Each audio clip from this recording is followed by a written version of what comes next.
এই শীতে অনেকের বাড়িতে কিন্তু রুম হিটার ব্যবহার করা হয়, বিশেষ করে যাদের বাড়িতে ছোট বাচ্চা আছে বা বয়স্ক মানুষরা আছে।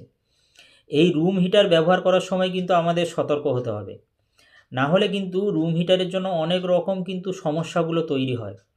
আমরা চেম্বারে পেশেন্ট দেখতে গিয়ে দেখি যাদের রেসপিরেটরি ডিস্ট্রেস আছে বা শ্বাসনালীর যে বিভিন্ন রকম অসুখ আছে, ব্রঙ্কাইটিস হোক বা ব্রঙ্কিয়াল অ্যাজমা হোক বা ক্রনিক কাফ অ্যান্ড কোল্ড, এরকম সমস্যাগুলো কিন্তু এই রুম হিটার ব্যবহার করার জন্য বাড়তে থাকে। সেটা ছোট বাচ্চা বা বয়স্ক বা পূর্ণবয়স্ক মানুষদের ক্ষেত্রে দেখা যায়। ছোট বাচ্চাদের ক্ষেত্রে সাইনাসের সমস্যা বা অ্যাজমার সমস্যাগুলোও কিন্তু বাড়তে থাকে। ফলে আমাদের রুম হিটার ব্যবহার করার সময় কিন্তু সতর্ক হতে হবে। সাধারণত বাজার চলতি যে রুম হিটারগুলো আমরা পেয়ে থাকি, তার মধ্যে যেটা ফ্যান রুম হিটার পাওয়া যায়, যে ক্ষেত্রে পেছনে একটা ফ্যান থাকে এবং সামনে দিয়ে গরম হাওয়া বেরোয়।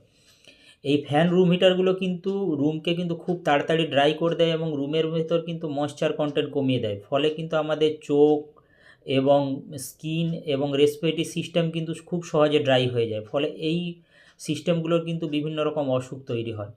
এছাড়া রুমের ভেতর অক্সিজেনের সাপ্লাই কমিয়ে দেয়, যেটা কিন্তু আমাদের শ্বাসকষ্টটাকে কিন্তু বাড়িয়ে দিতে পারে।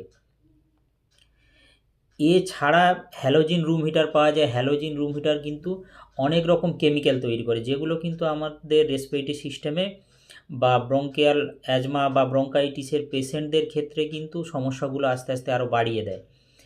এছাড়া কিছু মানুষ কিন্তু গ্যাস রুম হিটার ব্যবহার করেন। গ্যাস রুম হিটারগুলো কিন্তু রুমের ভেতর দেখবেন একটা পোড়া গন্ধ তৈরি করে, মানে হচ্ছে কার্বন মনোক্সাইড তৈরি করে। আর কার্বন মনোক্সাইড হচ্ছে সবচেয়ে ক্ষতিকারক গ্যাস, ফলে আমাদের কিন্তু শরীরের পক্ষে যথেষ্ট ক্ষতি তৈরি করে।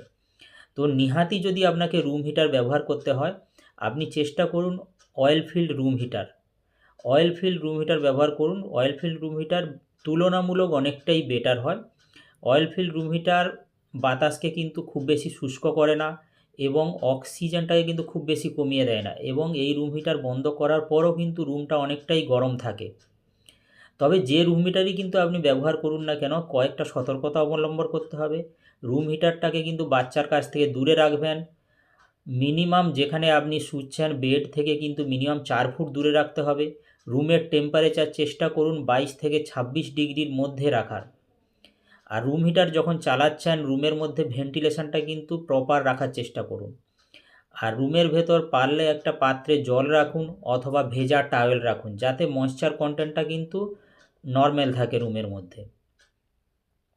এইভাবে কিন্তু কথাগুলো মেনে চলুন, তাহলে রুম হিটার ব্যবহার করলে কিন্তু খুব বেশি সমস্যা হবে না।